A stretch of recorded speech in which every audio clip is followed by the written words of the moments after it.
Is cheating a good thing? We'll talk about that and more on today's episode. Frank, I know the truth. What's that, Charles? Don't play coy. You've been cheating. What do you mean? You've been using performance-enhancing dice this whole time. I don't know what you mean. All my 20s are natural. That's a 19. I don't believe you. It's literally right there. Hello, my name's Frank. I'm a DM of 20 years, and I've learned that if you DM enough times, you roll better than when you're a player, unlike some people like Charles. I roll great all the time. Actually, you haven't been the bad die roller in the campaign yet. I was. When I first joined you guys, I rolled really poorly. Now, of course, you can roll better if you just cheat. So that's the video. No, I'm kidding. We're going to talk about cheating in RPGs, and maybe it's not as bad as you think it is, and maybe it is as bad as you think it is. But you know what's not cheating? Liking and subscribing, and also checking out our Patreon. Yeah, and also our Discord, where we got a lot of fun stuff. We will probably be talking about, is cheating okay? Because people have opinions. I have opinions, and we're going to share those. So what are we talking about, Charles? We are talking about, is it okay to do a certain amount of cheating in your tabletop games? I don't know why you had to say it like that, but yeah. I'm being animated, sir. let me be the whooping. Okay. Please keep that in. First of all, we're going to talk about what even is cheating. Because here's the thing. What cheating is going to be different from each play group. Because some of the things we talk about will be considered cheating. Some of the things we talk about will be considered common practice. Some of the things we talk about, I will consider cheating, and I will argue with you in the comments about it. Well, let's talk about, what's the first thing we're going to talk about, Charles? So let's talk about dice rolls, buddy. Yes, fudging dice rolls. Is it ever okay to fudge a dice roll? Charles, what do you think? No and yes. That is the correct answer. Here's where it gets complicated, okay? So I think almost everyone would universally agree, if you are a player, never fudge a dice roll. I 100% agree with that. As a players, what you roll is what you roll. The only time it's okay to re-roll a dice if it's cocked. Right. Now, some people will argue that whatever are the rules for the players should be the same rules for the GM. And some people are going to argue that, no, the GM should be able to change dice. That's why there's a GM screen. Right. So the actual reason there's a GM screen is for a lot of different reasons. You might have miniatures there you want to surprise your players with. You might have some notes that you don't want them looking at. And yes, sometimes you're going to make a roll that you don't want them to understand the reason for. Or you could be me, and you'll make random dice rolls. Someone will notice that you're rolling dice, and you just be like, I don't know what you mean. And then you just mess with them psychologically. That's the best part. Psychological warfare. Yeah. Common practice in tabletop gaming for GMs. Because there's that screen there is that temptation to roll dice and state, you know what? What I rolled is not okay. And now we will hear people say, okay, it is fine to fudge dice if it's for the benefit of the player. That's the most common reason I hear it's okay for GMs to roll dice, to fudge dice. Now, I think you got to be very careful about that, because what you could argue is for the benefit of the player is vastly different depending on the table and the circumstances and so many other things. Right. So, for example, me rolling a die, it's a crit and it's going to kill the character. A lot of people would say that's the moment you should fudge it. Maybe it's just a regular hit. Maybe it's like one step down of the success tiers, whatever you may have. Now, granted, I run a more deadly game, but I am of the opinion that should not be a good reason to fudge your dice. If anything, the only reason I would fudge my dice is if it's for a much better story beat. And very rarely does that happen. Yeah. You got that plot armor. Yeah.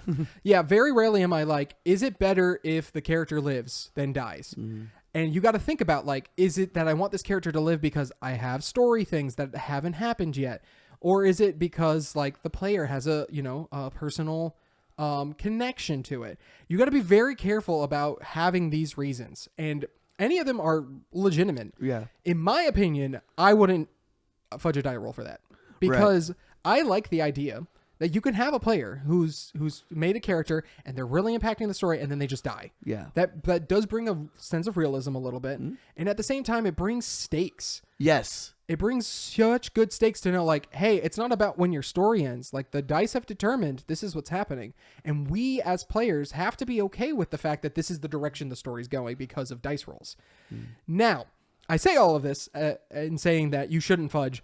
as a person who does occasionally fudge, including, and this is gonna where people are upset, I have fudged in a higher sense.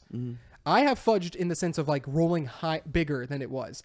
And I only do that if it's to show off a cool mechanic of the monster. There's nothing worse than making a monster, having it ready, and it's like, oh, well, it's turn 2. It's got to act once, and the players are going to destroy this thing. Right. I need to have it have one round to do something interesting. And here's where, well, it's kind of like this is a weird transition into the next bit of cheating. How different is it from modifying the dice up than also just looking at the stat sheet of the monster and being like, oh, it doesn't hit with a +7, it hits with a +10. How different is that? Arguably, it's the same thing. But one of them is considered much more acceptable because it's almost on like the game design perspective. Yeah. The other one is not. And so again, this comes from a guy who very rarely fudges, but does fudge occasionally. You got to be very careful about when you do. You very rarely want it to be like, oh, the players are doing something I didn't expect. Well, I'm going to fudge the rules so that way it's harder for them to do it. No. Don't do it that way. But if you're going to fudge, just know that there has to be a very good reason and you have to be okay with what's going to happen because of that. And arguably, I would say keep it to like once every few sessions, in my opinion. That's when you like how often you should fudge. I think knowing your players too is where it comes in really handy. Again, because you may have players who are 100% against you fudging dice rolls, especially if it's against them. But for people like me, I'm like, oh, you want to kill my character? Cool, I got 17 more backed up. You know, because I've got so many ideas because I love the games. I love playing. So I love playing someone new. Now, sometimes I might be like, oh, that kind of sucks. I really like this character. But it happened. I think my last, the first campaign I played with you, my first 2 characters both died. I had a rogue and then I had a artificer. Yep. They both died. And then I finished off as the Warforged, which I love how my artificer and Warforged, like I love that story, how it went, because I came to you with the idea. You're like, oh, cool. And I think that's also something as players we should do. Let your GM know you're okay with, if you're okay with your character dying, let them know, because it might save another player some frustration. So in that specific instance, what happened is Intellect Devourers took over half the party. Zach Brooks came up to me and was like, I can kill the entire party if you want. And I'm like, we don't want that. Right. And the fact is, again, this is, in a way, this is kind of like fudging dice rolls. He could go full out, but both of us were like, we can't have that be how this campaign ends. Right. It's just because of that. So instead I said, we can kill Charles's character because I know he has a next character in mind. We've already talked about this. Yep. And then you can banish Evan's character because he just introduced him. It would be terrible. It was really funny. But do not harm Dunkerton's character, who was pseudo the main character, mainly because a lot of his backstory stuff was being tied into the main plot. He was the one that had that plot armor we talked about. Right. And again, it wasn't super like plot. It wasn't like his character could never die, but at that moment in time, he was very essential. Right. In that moment, he had plot armor, but it also makes sense that the Mind Flayers didn't want to do anything to him because he was a part of like one of their experiments. Correct. And so, which we find out later. Right. But you have to be very careful with stuff like that. Because again, I think holding back, people will argue, is different than fudging dice. But again, if it's for the same reason, there's an argument to be made that it's kind of the same thing. Yeah. Another cool thing that you do that will help in these instances too, like where for the player's sake, so we don't have to fudge rolls, is the hero point system that you have for us. Because again, that's not a cheating thing. That's a system that you've put in place that allows us to make adjustments. I think having those kind of things in place puts the players at ease a little more. Yeah. It's like, okay, cool. It's not impossible for me to come out of this, for my character to survive this. Yeah, basically, I have a system in place where you get a certain amount of hero points for doing things and stuff happening, but if you can spend 5 of them to succeed on any roll. And so that's useful because, again, it's a resource you're gathering. It's a mechanic that's being built rather than fudging the dice. But it also gives some ownership to the players where it's like, I really need to make sure this roll is successful. I'm going to spend 5, maybe 10 if it needs to be a crit, hero points in order to make sure that's the case. And so having systems like that in place, especially RPGs that have that, where it's like, ooh, this bad thing happened to me, I'm going to spend a resource to make sure that bad thing doesn't. Great RPG design, especially to help mitigate the randomness of things. But like we said, you want to be very careful about fudging dice rolls. Very careful. Very rarely. And if you do, it's fine one way or another. And again, we're going to talk about why it's fine when we go to the next thing we're going to talk about. So the next thing we have on here is talking about changing stat blocks. Yeah. So again, I put this on here because arguably it's the same thing as fudging dice. Yeah, I agree. If you're changing stat blocks in the middle of a encounter specifically, changing stat blocks before the encounter, perfectly fine. In fact, I argue you should be doing that. If you're playing a game where your players have played it a lot and they know the kind of monsters they're fighting and the stats of the monsters, absolutely change things. I had my players fight Baylor that was used ice instead of fire. It was a fun puzzle of how do we fight this thing? We all assumed it was going to be like the Balrog, and now it's nothing like the Balrog. Right. How do we do that? Doing that is fine. We're talking about it's the middle of combat. Yeah, 2 rounds in, and my monster's about to die at the end of Jeffrey's next turn. What do? Do I increase its hit points, knowing that means it gets another turn, and maybe it can do some damage? Do I increase the attack? Do I increase the damage? Do I give it an extra ability it didn't have before? Yeah. Which I have done a few times. I have done the whole, and now you have a second boss fight. Yeah. Because sometimes we as GMs don't know how to encounter balance well. Now, again, this is why I would say altering the stats is similar to dice rolls, because arguably it's the same thing. Yeah. If you're not hitting a lot, and you're like, well, okay, I'll just increase its hit bonus by 5. It's the same thing as rolling a d20, getting a 5, and changing it to a 10. It's basically the same thing. Now, I would say, again, most people are going to be fine with that, with the constant changing of stats, which is interesting to me because, again, it's similar to altering the dice. Now, I think the reason is because it's a little bit more on the design perspective, and especially if you understand, okay, if I increase the hit points, it lasts longer. If I increase the to hit, then maybe it's gonna feel like it's doing more damage. If I increase the damage, it's gonna make people go down quicker. If I give it a new ability, this could happen or that can happen. And that's where putting your game designer hat on is really important, and knowing when I turn this knob, here's what's gonna happen.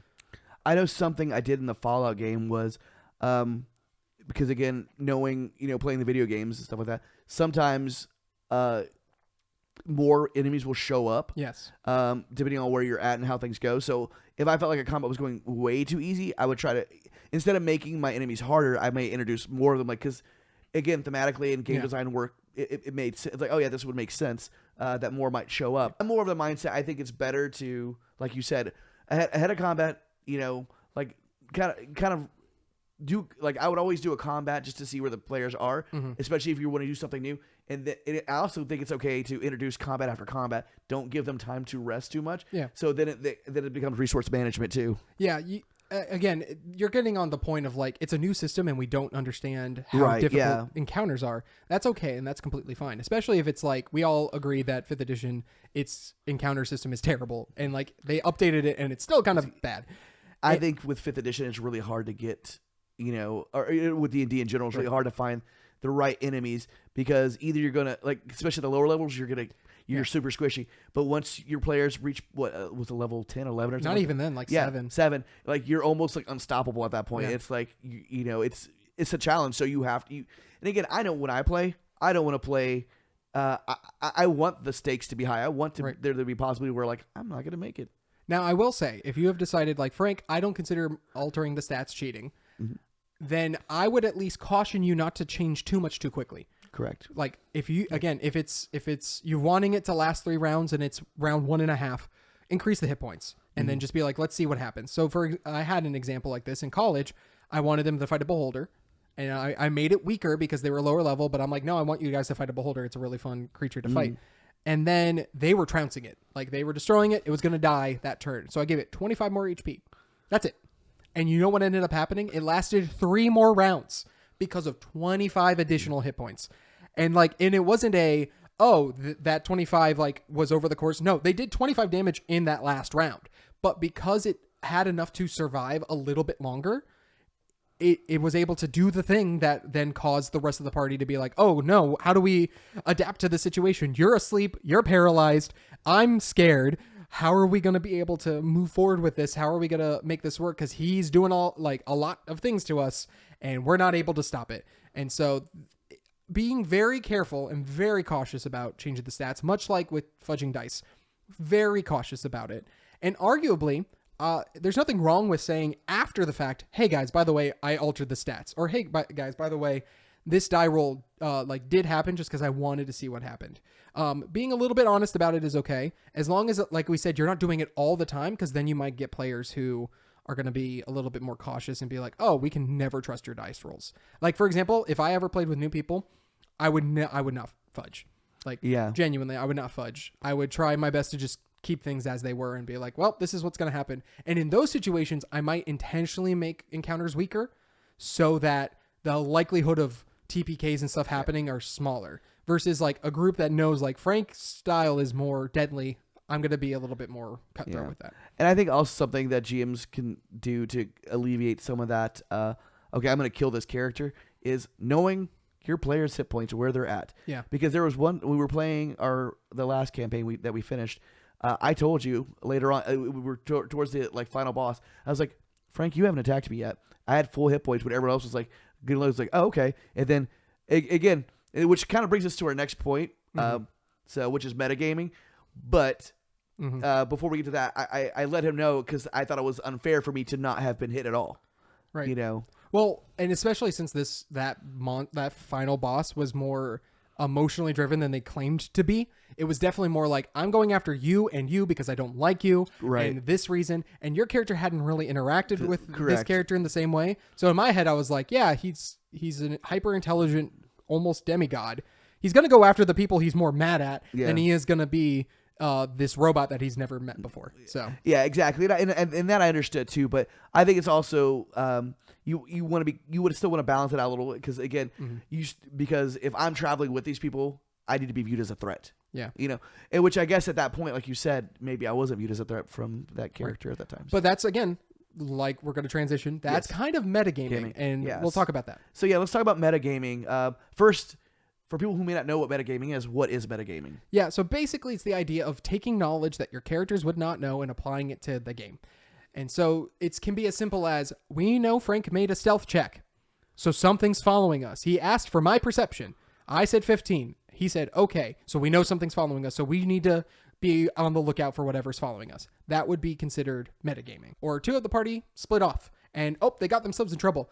And one of the party members is like, well, can I just happen to be around the corner? Yeah. That's another thing where it's like, again, why would your character be around the corner at just this time? Right. Now, sometimes it's okay for those things. Here's, again, the controversial opinion.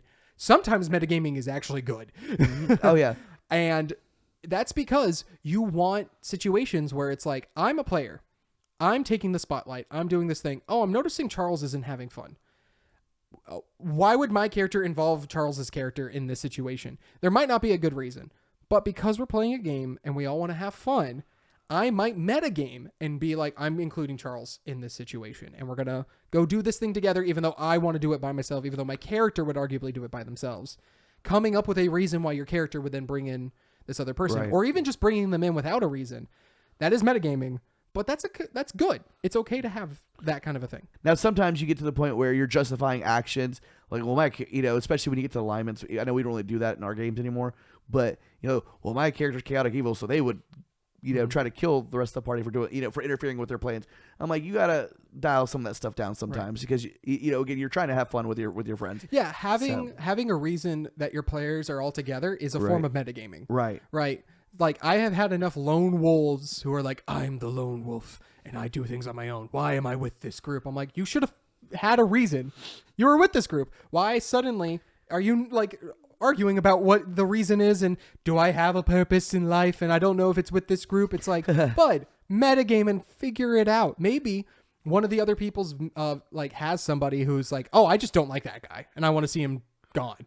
That could be like, who cares? Like, just come up with some reason why you're with the group. And then, even I think during, when you're still figuring out who your character is, even if you don't have it figured out by session 0, you're still kind of metagaming with your fellow players to figure out, like, well, what will we like each other? Again, my character, like my new character, he's an assassin. Doesn't mean he hates people. Right. It just means, but he does have certain qualities that make him suspicious, but doesn't mean he doesn't like people. He's actually fairly charismatic. So right. And for example, if we had your assassin go off on an assassination mission and did something and came back, having the party then be like, ooh, we know what, like something shady about you. It's like, well, no. Again, was there any reason that might be there? This might be for the benefit of you guys as players to know that, but you can't just, do this thing. I'll be honest. I was pretty bad at this one time. I was a player and I was a paladin gunslinger, and Zach Brooks was this, he was evil. And my character wanted to do everything he could to try to like out him as evil. And so eventually I used an ability that only worked on evil people. And then I was like, I knew you were evil, and I went after him. But like, why would my character have used that in the first place? Right. There's no reason to. Now, conversely, we had, I think we might have talked about this. I think I talked about this with Peter, but we had an assassination of an heiress by one of the players in one of my campaigns. And the rest of the party did phenomenal by being like, well, we don't know anything changed. We don't know that you just murdered an heiress and now we're going to be plunged into war. And so then as the sessions went on and things happened, they noticed like, oh, he's trying to leave. That's weird. Why is he leaving? And so in a way they're metagaming because they're like, let's go find him. And he's like, no, I want to be alone. And it's like, no, like it's metagaming because the irony is like, we obviously knew you did something and our characters don't. So we're going to like, there's a fun irony in going after that. Yeah. And even then, eventually he did escape. They get brought before and they're like, you guys were the last ones to see the heiress. What's going on? And one of the players was like, oh, this would be the moment where my character would figure it out. It's like, we were the last ones to see the heirs. Gasgotham went away. He came back and seemed very shady. And now he's disappeared from the rest of us. Oh no, we think he killed the heiress, right? Like you can have that metagame where it's like, here is now the time where my character will logically come to this conclusion. Right. And now we can have information come. And you can't, like sometimes you couldn't arrive to that conclusion without metagaming, but making sure that there's a natural point to it is important. What about metagaming from the GM's perspective? Yeah, we talked about that a little bit. It's the idea of like the creature attacking a player, right? Sometimes you want to, if you're wanting it to be in character, right? Maybe you randomly assign who it's going to attack. If it's more bestial or like a chaotic being, you're going to have it be just attacking whoever, this thing or that. But then if you have these hyper intelligent creatures, you're going to be like, I'm going to attack the healer. It's like, why? Because if I attack the healer first and get rid of it, then you guys can't heal and then I can kill the rest of you. You don't want a set of goblins doing that to the healer, because why would the goblins do that? It's just going to make it unnecessarily difficult. But if you have like a hobgoblin who's like, I know you're a healer, goblins attack them first, then it creates a little bit more like, okay, we understand now where these tactics are coming from, where the strategy is coming from. But then you can, as players, use the inverse of like, well, we know he's the smart one, so if we kill him first, maybe the rest of the goblins won't have a leader and they won't know what to do. So in our example we talked about with the final boss, I had him only attack certain players because because the entire point of that final boss was he was a logical being who was like, no, I got to do the smart thing. But ultimately his emotions allowed him, clouded his judgment towards the end. And so he was attacking specific people because it was more thematic. It fit more in line with his character. And also from his perspective, he's like, I'll kill the rest of you later. Let me get these guys first because I really don't like them. I think something that's good to do too is have your players roll. Have their characters see like, would they make those connections? Instead of not even necessarily you don't have to metagame it. It's like I think as a GM, being vague is a good thing. Yeah. Being as vague as possible is good, and then put it on your players and their characters to kind of figure it out. I will say too, what's fun is having it be like, oh, I could attack either one of your characters. All right, we're gonna play a fun game. Charles, odds or evens? Yeah, and then it's like odds. All right, it's attacking you. Dang it! So there's a little bit more fun where it's like technically it's random, but you're involving the players, and it's like, no, this is your fault. What's about to happen? And there could be a little bit of fun in that, making it a little bit more gamified in that regard. But that is also considered metagaming to some extent. Yeah, exactly. I mean, metagaming is one of those things where I almost want to call it a necessary evil sometimes, because I feel like metagaming, you don't want to do it too often, just like fudging dice rolls.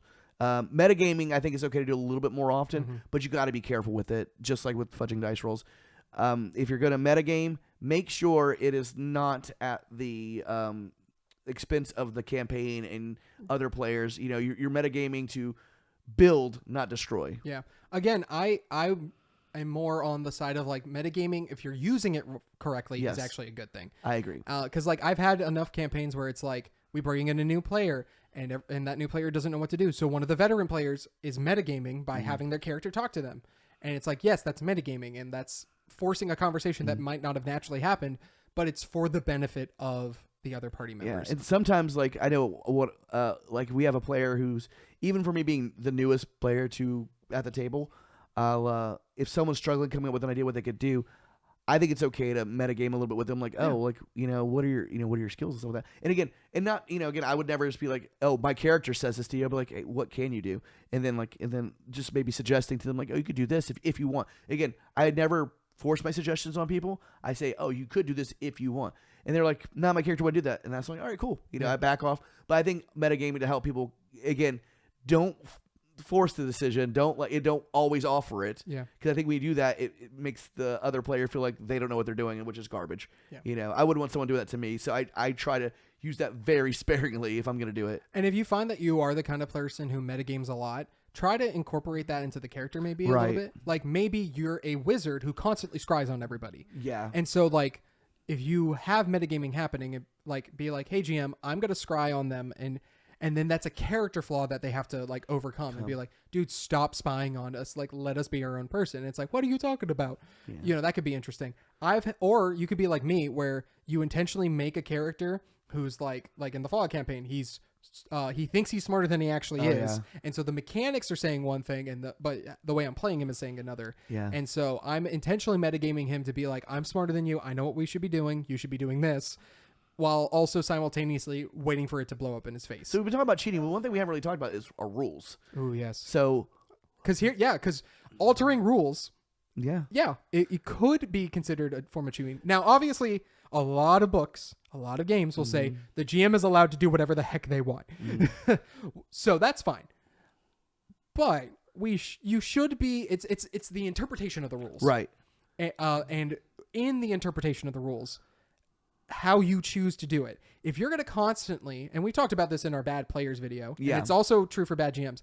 If you're going to apply the rules one way for yourself and a different way for other people based off of what's beneficial to you in the moment, that is basically cheating. Yeah. Because you're not treating things fairly. You're deciding like, this is what I want. This is the outcome I want. And it goes back to fudging the dice. Yeah. You're not trusting in the system. You're not trusting in the game to actually have your time be, like the story to be told well or anything like that. You're just saying, no, I know what's better, therefore this is what's going to happen. I think one of the more common things is players, we get saving throws for, death saving throws, but the GM does, sometimes they want to give it to their the enemies, but the players will get really upset. But I'm like, wait a minute. If we get it, shouldn't they get it? Right. And again, this is as a player, because it's one of the things I've thought about recently. I'm like, that is the fair thing to do, is to, especially if it's like a high, if it's like a creature or whatever, I'm fine with them not getting it. But if it's a character, like an NPC type thing, or someone who is of a high intelligence, 100% give them death saving throws, because I think it would make it a lot more interesting. Well, yeah, and I've also seen people who get mad where it's like, you used a player ability and gave it to a monster. Yeah. And it's like, and that's not fair. And it's like, well, no, that's just design. Like, you can be able to do that. Now, what would not be fair is if, again, it's like, oh, this is an ability that Charles's character uses, and it rules it this way when Charles uses it. But when I use it, it's different. You got to be careful about that. Now, I will say, there's nothing wrong with you guys coming to a decision about a hotly debated mechanic. Like, let's say luck in 5th edition, the original version, where it's like, well, technically it's very broken if you use it in this way.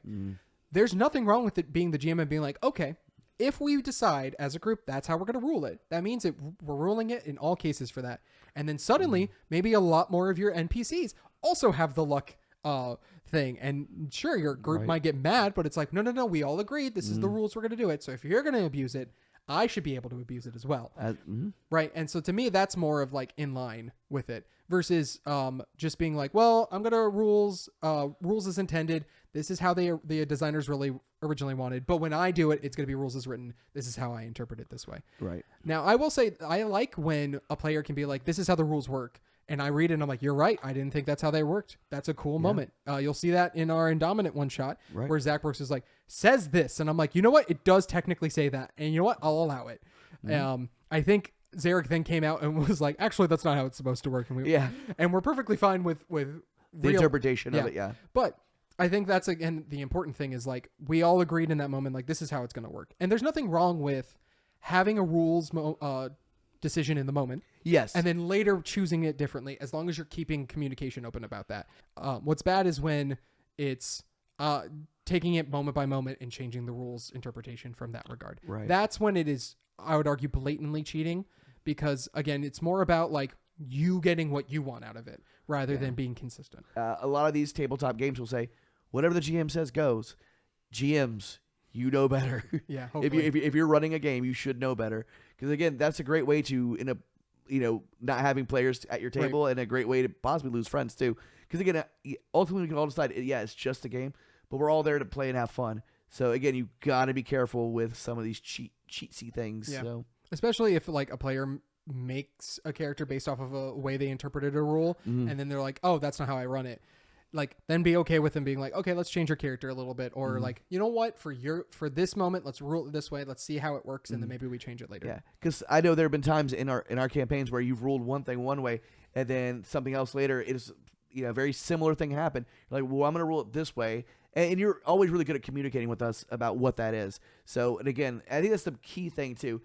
If you're going to cheat, communicate while you're kind of cheating within reason. Right. So let's go through all the ways we talked about cheating and whether or not we are our stamp of approval on if they're okay or not. So let's talk about fudging dice rolls. So we would say very rarely, but if it does happen, be cautious about it and just know like what you're doing when you do it. Yeah. So and for players, never okay. Just so you know. Yeah. The next thing we talked about was changing stat blocks. Yeah. And again, same as fudging dice, be very cautious when you do use this and don't use it a lot. Just understanding the way your system works is more important than, just making sure your encounter goes well. I think it's almost better to have a weak encounter and being like, okay, in the future, how can I change that, than it is to then alter stats so much that it's like, well, what was the point of even what we did? And there are ways around that too, like having multiples. It maybe for this one encounter, it's like, it went down a lot faster. Next time I'm going to have 2 of these guys, or I'm going to. Yeah. And again, if you're going to alter stats, like Frank had said earlier, I think you need to do it before combat and not very often. Yeah. Metagaming, I would argue you can do it more often than you want, as long as it's for the benefit of everyone at the table and not just yourself. Yeah. And I think that you're really good at letting us know when we're doing it too much. Which is nice, because sometimes I know I get ahead of myself and I have to be reeled in. And even the other players will reel me in, which is good. I appreciate that. I don't get upset by it. So, yeah. And the last thing was rules as intended versus rules as written. Yeah, just again, be consistent in how you do it. If it's for the benefit of everyone at the table, great. That's ultimately why those kind of rulings are there. But if it's just for the benefit of you and only you, you're not going to have as many players afterwards. So I think we came to the conclusion that cheating's okay. Yeah. So put that in your pipe and smoke it if you smoke pipes. Yeah. I mean, again, ultimately it's up to the table. If the table agrees never fudge dice, don't fudge dice. Yeah, I think it's something you kind of mentioned, like session 0 is like, hey, on occasion I might fudge dice rolls to, and if they're like, oh, don't do that, I'm like, okay. Yeah, what happens. It's like, okay, I hope you all don't die then. Yeah, exactly. So, because again, that could be a benefit for the players with the DM, the GM's fudging dice rolls, and it could also be a hindrance. So, again, be consistent. If you're going to do it, be consistent. Yeah. So let us know in the comments how wrong we are about cheating. Maybe you're like, nah, actually, you can fudge die rolls all the time. I always fudge die rolls. I never actually put whatever I roll on this thing. I roll all that 20s all the time. I will say, if you don't like when GMs fudge dice rolls, play a system that doesn't have a GM rolling. Yeah, so that way it's always the players. Yeah. Yeah. You can't ever fudge that way.